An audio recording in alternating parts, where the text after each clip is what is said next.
Hey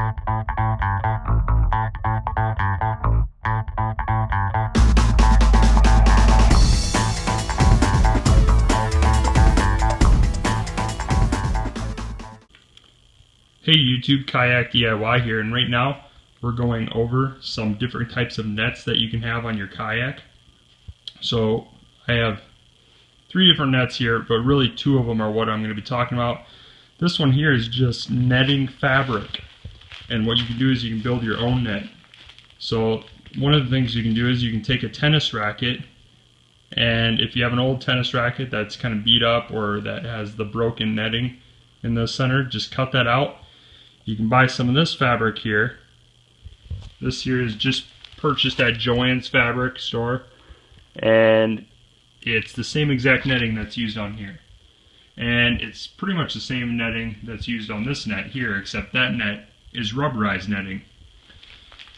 So what this video is going to be about is, can we rubberize coat a net?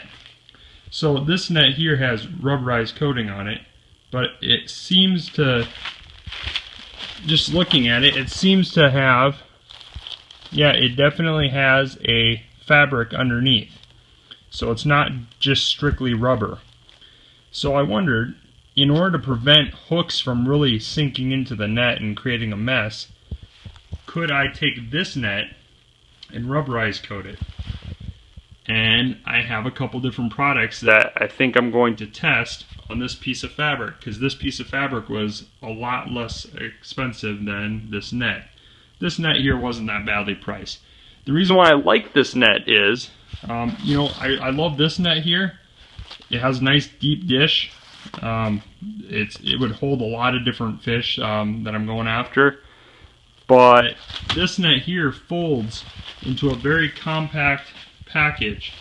What you do is you can simply take this coupler piece, pull it down, and with just a little bit of pressure you can fold it down on itself, and then you take this little piece, which is the part of the pole, and before no time you have this small little net that can fit in one of your rod holders even.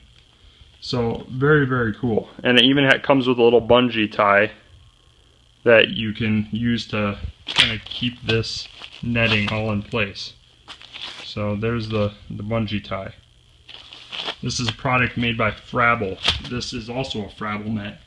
I was able to get these both on sale. They're about 12 bucks each.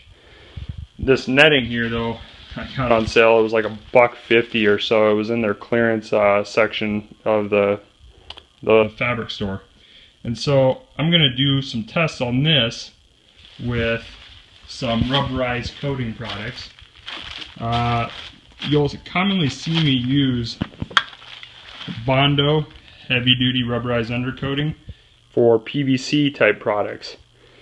Now the only thing is, this heavy duty Bondo rubberized undercoating sprays thick, and when I look at the fabric and the coating that's on this net here, it seems like it's a thinner rubberized coating. And just knowing how this stuff sprays, I don't think Bondo rubberized undercoating is going to be what I'm going to use for this particular project. I usually hate Flex Seal because it sprays so thin and it's really watery, but I think that's going to actually perform the best for the fabric. It'll soak into the fabric and absorb into it really well. So we're going to do tests with this, and I will let you know how it turns out here. Okay, so there is our netting fabric that we bought at Joann's fabric, and we sprayed it with Flex Seal just to do a test to see if it would coat the netting material just like the rubberized nets that you can buy. So now, after we determine that this does indeed coat it just like the previous net that we showed, we now are going to spray it on our folding net. So we just finished coating the entire fishing net with Flex Seal, and we did a couple coats on it. We actually let the first coat dry, and then we ended up doing another 2 coats after that, just to give it a nice good thick coating to kind of match what the other net looked like.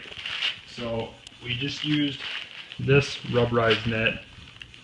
We use this as a guide to kind of the thickness of the coating that we needed, because the netting material was almost identical to the netting material on here, except this one was rubberized. So after 2 coats, it really coated well onto the netting fabric, and that's pretty much how you do it.